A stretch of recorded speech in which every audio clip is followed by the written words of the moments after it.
Cette question de l'écosocialisme, effectivement, comme vous avez pu le constater, il se trouve qu'on en parle beaucoup et il faut constater que ce thème de l'écosocialisme est loin de laisser indifférent. En tout cas, ça provoque le débat, ça provoque des questions qui sont à la fois des questions idéologiques et des questions très concrètes. Et c'est bien ça l'objectif aussi de ces assises pour l'écosocialisme. Puisque, comme on a déjà eu l'occasion de le rappeler à plusieurs reprises, Jean-Luc Mélenchon l'a fait au Maroc et je le fais régulièrement aussi, ce projet de l'écosocialisme n'est pas simplement une nouvelle théorie à discuter dans les salons mondains de l'intellectualisme de gauche. On n'est pas là pour rajouter une nouvelle théorie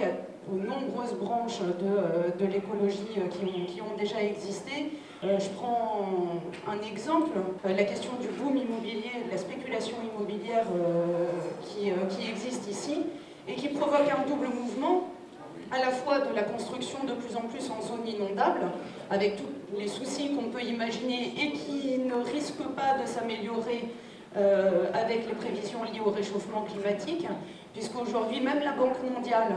prévoit une augmentation de la température globale à la surface de la planète entre 2 et 4 degrés, ce qui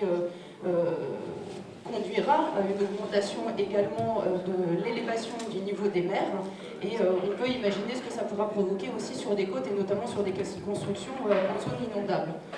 Donc ça d'un côté, et puis de l'autre côté, le fait aussi d'aller grignoter de plus en plus sur les espaces naturels et sur les terres agricoles. On le connaît aujourd'hui partout en France. Vous connaissez sans doute ce chiffre, mais qui est toujours éclairant. C'est l'équivalent d'un département français en matière de terres agricoles qui disparaît environ tous les 7 ans.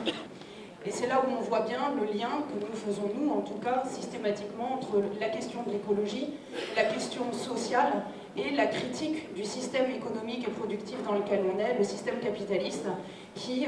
finalement, pour arriver à ses fins, exploite aussi bien les ressources naturelles que les travailleurs. Et ça aussi, on en a l'exemple, malheureusement, tous les jours. Il nous a semblé qu'il était important de ne pas être seulement en contestation et en résistance, mais de pouvoir aussi proposer un projet de société qui donne à voir un autre monde possible. Force est de constater pour autant que dans les différentes familles de l'écologie et les différentes branches de l'écologie, il en est un certain nombre qui s'accommodent très bien du système libéral, qui s'accommodent très bien du système capitaliste, alors qui ont pris plusieurs noms, hein, mais on parle notamment souvent de capitalisme vert, tout simplement parce que les grandes entreprises, les grandes multinationales ont très bien compris, elles, l'intérêt qu'elles avaient à la crise écologique et à la pollution, puisque généralement ce sont les mêmes entreprises qui polluent, qui font de l'argent en polluant et qui dépolluent et qui refont de l'argent en dépolluant, qui se situent sur tous les maillons de la chaîne. C'est toutes les grandes entreprises, hein, vous les connaissez par cœur, c'est les Veolia, les Suez et compagnie.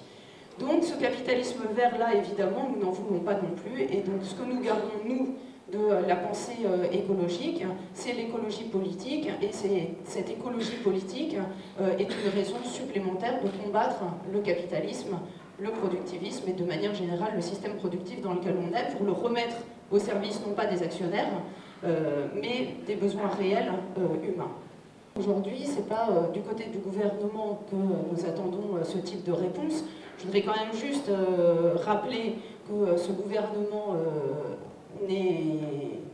pas du tout éco-socialiste, puisqu'il n'est même pas socialiste. De la même manière, sur la partie écologiste, nous sommes là face à un gouvernement qui engage un grand débat national sur la transition énergétique, mais qui en exclut la question du nucléaire, qui reporte d'ailleurs à 2016 la fermeture de la centrale de Fessenheim après avoir promis sa fermeture immédiate, qui continue à fermer les yeux sur les agissements d'Areva au Niger et qui ne bronche pas quand un décret paraît pour autoriser la circulation des 44 tonnes sur les routes françaises. Voilà les raisons pour lesquelles nous avons donc lancé ces assises de l'écosocialisme.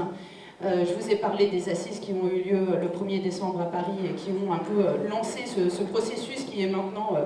tout comme la Révolution, devenu un processus permanent. avec un comité des assises qui s'est mis en place et qui regroupe aussi bien des responsables du Front de gauche, mais aussi plus largement au-delà d'autres personnalités comme Suzanne Georges, comme Jeannette Abel, mon camarade Arnaud Münster qui est présent, Jacques Le Richaume qui est également élu régional ici, et puis bien d'autres. Nous avons mis en débat le premier manifeste des Assises pour l'écosocialisme qui reprend en 18 thèses ce projet écosocialiste de manière assez détaillée et complète. Donc je vous invite toutes et tous à vous en emparer parce qu'il est en prise directe avec tous les combats que nous menons, toutes les luttes, toutes les résistances sur le terrain. Et puis je voudrais juste dire pour conclure, je voudrais citer Antonio Gramsci qui disait « Le vieux monde se meurt, le nouveau monde tarde à apparaître et dans ce clair-obscur surgissent les monstres ». Ce que nous faisons aujourd'hui, ce que nous faisons chaque jour, c'est aussi de faire en sorte que la colère que nous sentons monter dans ce pays ne bascule pas du côté de la haine. Je sais que pour vous, ici dans les Alpes-Maritimes, c'est particulièrement important et je crois que pour ça, nous munir d'un projet qui redonne de l'espoir aux gens, c'est aussi fondamental. Merci à vous.